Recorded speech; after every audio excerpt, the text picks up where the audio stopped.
Hola. Tres cada uno. ¿Quieres cargar?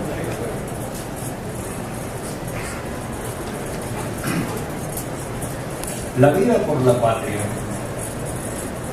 Me estoy muriendo, papá, pero estoy feliz porque voy a encontrarte. No sabés lo que te buscamos, la vieja y yo, en comisarías, hospitales y morgues, desde el comando hasta la nunciatura. Mamá le preguntó a cuánto milico encontró, pero nada. Yo tenía 13. Te extrañamos tanto. Ella se quedó seca de llorarte todos los días, en cada momento, y al final se apagó la pobre. Y allá está, como ida en casa.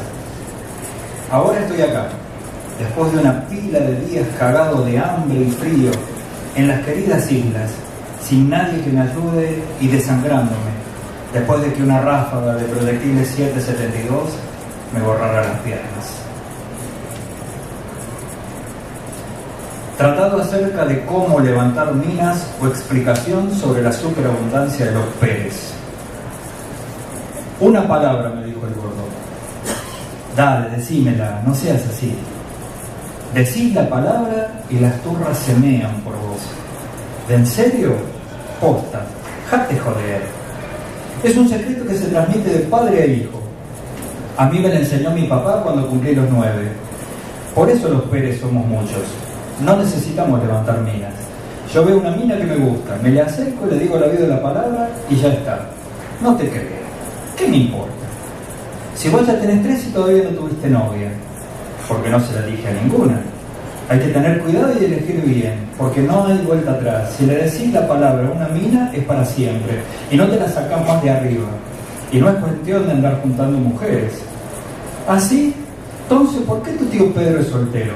Porque es sordomudo, boludo. ¿Y cómo crees que diga la palabra? No seas guacho, decímela. ¿Estás en pedo? ¿Vos te crees que tengo ganas de que vos te enamores de mí? ¿Funciona también con los hombres? Sí, pelotudo. Entonces, el Anselmo Pérez, claro, se la dijo al Carlos y ahí lo tenés a los dos. Mirá vos, dale, escribímela. No. ¿Por qué? Porque es un secreto de los Pérez, ya te dije. Ufa, boludo, vos querés todas las minas para vos. Puede ser. No me la querés decir porque es mentira. Pensá lo que quieras.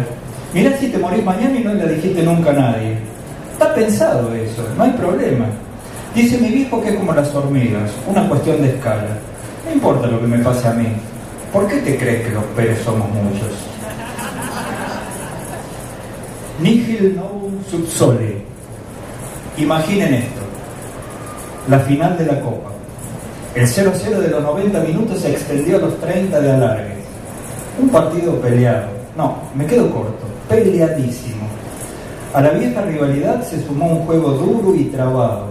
12 expulsados por equipo, 12 tarjetas amarillas, 2 goles anulados, mal anulados diría, 1 para cada equipo. 3 cambios por lesiones derivadas del juego con mala intención, incluida una fractura de tibia y peroné. Un juez de línea afecto a cobrar posiciones adelantadas y el otro con fobia a marcarlas. Y un referí sospechado por los 2 hinchadas a quien el partido le quedó muy grande. Y las tribunas. ¡Ah! ¡Qué espectáculo! 75.000 personas, ahora roncas y desgañitadas después de 4 horas de previa al encuentro y 120 minutos de partido. Los trapos, las bengalas, los papelitos, las bombas de humo de colores, el sonido de las trompetas, los silbatos y los bombos, los insultos, los gestos, las caras rojas y llenas de transpiración. 75.000 almas que no dejan de saltar a la espera del milagro. Entonces el silbato final y el árbitro que señala el centro de la cancha. Y la definición por penales. La terrible ansiedad, el inconmensurable sufrimiento de los penales. 75.000 personas dispuestas a vender su alma a cambio de la copa tan deseada. Y ahí entro yo. Esa noche firmé 75.000 contratos, 75.022 si tenemos en cuenta a los jugadores. No, perdón, 75.023 contando a uno de los jueces de línea. Esa noche le llevé 75.023 almas a mi jefe.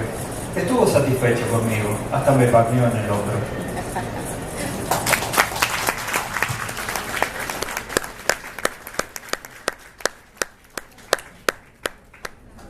¿Qué tal? Buenas tardes a todos y a todas. Mi nombre es Agustín.